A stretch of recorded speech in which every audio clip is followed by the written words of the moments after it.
Dans cette vidéo, nous allons voir le corrigé des tâches suivantes. Tâche 1. Vous voulez passer un week-end avec vos amis pour faire du sport.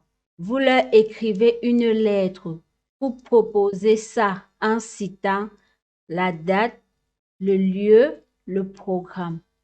Tâche 2. Écrivez un article sur votre blog pour raconter pourquoi vous avez décidé de changer d'alimentation. Tâche 3. Sur un site internet dédié à l'emploi, vous avez lu les deux opinions suivantes au sujet de la sieste au travail. Vous écrivez un court article que vous voulez faire paraître dans le journal Le Monde. On se retrouve juste après cette annonce. Bonjour à toutes et à tous.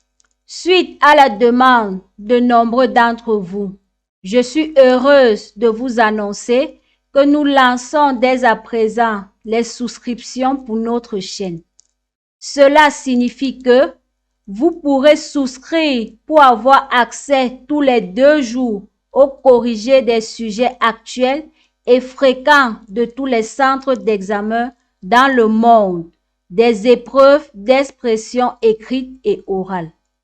Également, vous aurez le privilège de proposer vos sujets et les corrigés vous seront donnés dans les plus brefs délais. Bien d'autres avantages seront au rendez-vous. Cependant, je tiens à rassurer tous les abonnés qui ne souhaitent pas souscrire à notre chaîne. Rien ne changera pour vous.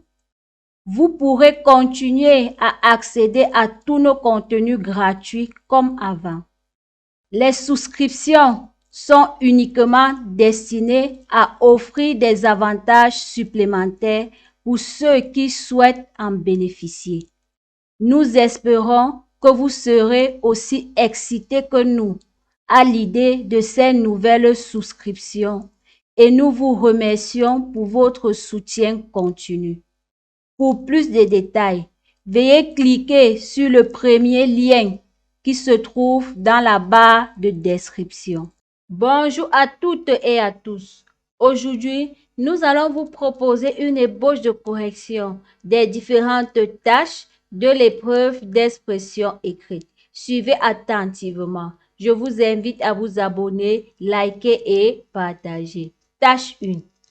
Vous voulez passer un week-end avec vos amis pour faire du sport. Vous leur écrivez une lettre pour proposer ça en mentionnant la date, le lieu, le programme. Correction. Bonjour les amis, j'espère que vous allez bien. Je vous écris pour vous proposer de passer un week-end sportif ensemble. Nous pourrions partir du vendredi 22 avril au dimanche 24 avril à La Rochelle. Cette ville offre de nombreuses possibilités sportives comme le surf, le vélo et bien d'autres encore. Je propose que nous louons des vélos pour sillonner les rues de la ville et faire du tourisme. Nous pourrions également prendre des cours de surf ou louer des planches pour nous essayer à cette activité. Nous pourrions loger dans un appartement en centre-ville pour profiter au maximum de notre week-end. J'espère que cette proposition vous enthousiasme autant que moi. N'hésitez pas à me donner vos avis. À bientôt, Tatiana. Nombre de mots, 120 mots. Tâche 2. Écrivez un article sur votre blog pour raconter pourquoi vous avez décidé de changer d'alimentation. Le nombre de mots est compris entre 120 et 150 mots. Correction. Le pouvoir du changement alimentaire. Bonjour chers internautes, j'espère que vous allez bien. La décision de changer mon alimentation n'a pas été prise sur un coup de tête.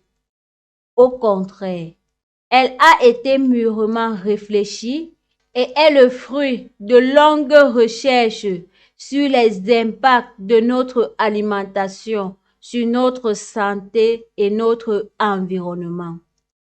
J'ai réalisé que je ne pouvais plus continuer à me nourrir de façon inconsidérée. Mes choix alimentaires avaient des conséquences négatives sur mon corps, mais également sur la planète. J'ai donc décidé de privilégier une alimentation plus saine et plus respectueuse de l'environnement. J'ai commencé par réduire ma consommation de viande et de produits transformés et à privilégier les aliments frais et de saison. J'ai également opté pour des produits locaux et bio lorsque cela était possible.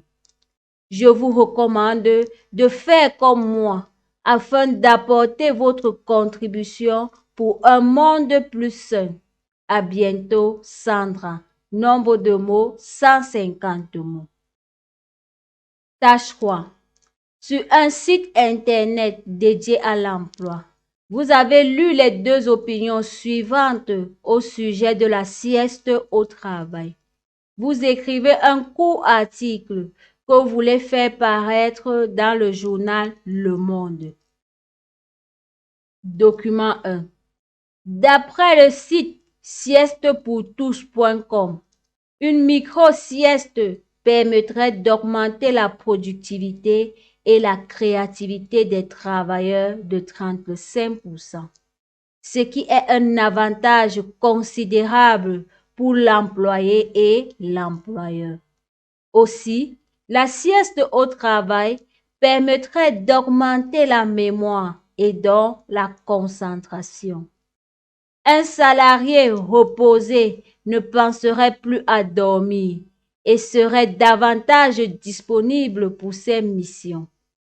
Grâce à la sieste au bureau, le stress et les risques cardiaques diminueraient. Document 2. Bien que les effets positifs d'un power nap aient été scientifiquement prouvés, il existe encore des personnes qui s'y opposent et y voient des inconvénients. La sieste au travail est assez difficile en termes de faisabilité. En effet, ce n'est pas dans les moyens de toutes les entreprises de mettre en place des lits et des salles dédiées à cette pratique. Lorsqu'une entreprise veut mettre en place un temps de repos dans son organisation, elle n'est pas tout à fait libre de faire selon son bon vouloir. L'entreprise devra se conformer à certaines règles. La mise à disposition d'un local dédié et de matériel adapté. La sécurité de ses employés lors de la sieste. Prévention des situations de harcèlement. L'égalité de traitement entre salariés. L'établissement d'une charte gérant la sieste au travail. Correction. Les avantages et limites de la sieste au travail. De nos jours, la question sur la sieste au travail divise l'opinion publique.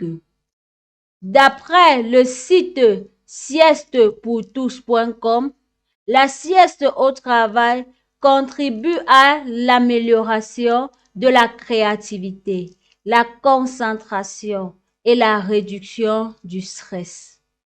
Par contre, certaines personnes soulignent les difficultés liées à sa mise en place, telles que les coûts et les réglementations.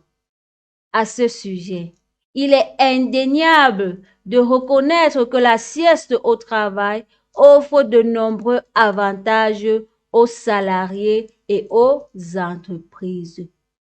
Tout d'abord, elle réduit la fatigue et la somnolence. C'est-à-dire, les travailleurs qui font une sieste au travail sont moins fatigués et moins somnolents, ce qui améliore leur vigilance et leur sécurité au travail. Ensuite, elle augmente l'énergie, c'est-à-dire elle permet de récupérer de l'énergie et de se sentir plus alerte et plus éveillé après une courte période de repos. En conclusion, bien qu'elle soit bénéfique aux salariés et aux entreprises, il est important de respecter les exigences et les règles liées à sa mise en place pour garantir son efficacité et éviter les abus. Nombre de mots, 180 mots. Nous sommes arrivés au terme de cette vidéo. Surtout, n'oubliez pas de vous abonner, liker et partager pour nous encourager. À très bientôt dans les prochaines vidéos. Bonne chance!